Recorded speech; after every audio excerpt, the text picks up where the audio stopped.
On this episode, assume 100%.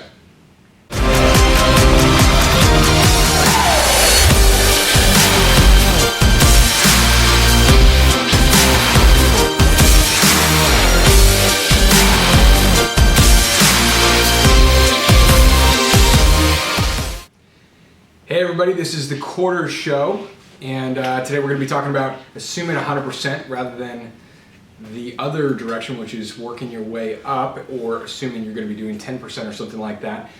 But here's what a lot of salespeople do. Let's just get into this here. We know that a lot of companies and salespeople, you think of a close ratio and you think, you know what, I'm closing 5% or I'm closing 10% or we traditionally close 15% or 20% of all deals. And that's a poor way to look at it because you're already sort of assuming 80% or 85% is going to go off into the ether. And that's a bad way because you kind of get what you assume, you kind of get what you decide, right? And you know, when you look at doing your working on your prospects and working on your deals, you need to be assuming 100% and you need to be working backwards from there. So yes, it sounds maybe too overconfident or you know, something like that, but you have to. It doesn't matter what the numbers are. It doesn't matter what the numbers are at all. Let's say it works out that way and it really is 5% and blah percent or whatever. Yeah. It makes no difference. You have to always assume 100% that you, like every potential client that crosses your path, can close for business. You know, if you do anything else, then you're like setting your own fate. You're setting your own future, and there's just no reason to. Yeah. There's no reason to. The only reason to do that is to give yourself an excuse for defeat when you experience it. It is. I experienced defeat. It is. I'm sure Robert has too. I experienced I really wanted a deal and I failed.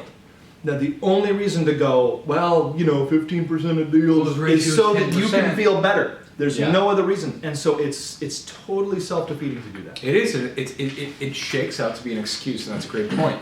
And so you have to go in, and when you make your lineup, you write out all the different deals. You need to be looking at these things, and you need to be assuming that 100% of these are going to close. Absolutely assume 100%. And if they don't, if there's something that finance doesn't come together or some deal or doesn't align, you should be shocked. You should be shocked every single time, completely flabbergasted, because you assume so solidly that 100% are going to close, and then you can work your way back. But you know, even when you look at anybody who has an interest, any company that has an interest, you've got the right product, you have the right company, they absolutely need it, there's a fit there. To me, it's a matter of time.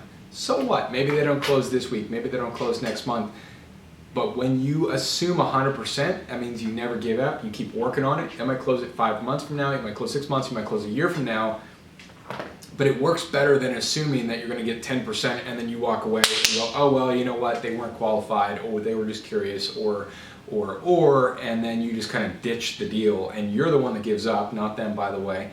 So, you know, you're essentially leaving a huge amount of money on the table, and then what do? You turn around, you go to marketing and say, you know what, I need more leads. And that's not a stat to measure. Percentage of leads closed or whatever, that's not a stat to measure. That will not measure your growth. Yeah. The only thing that'll measure your growth are things like gross income or revenue, finished products out the door, specific products like that. That percentage is strictly and fully a reason why we didn't succeed. To deceive yourself. You know, it's there to deceive yourself. It's there so everybody feels good, and you look at a certain number. But if you had a whole team trying to close 100%, you know, your results are going to be dramatically better than a team that's thinking with 10% close ratio.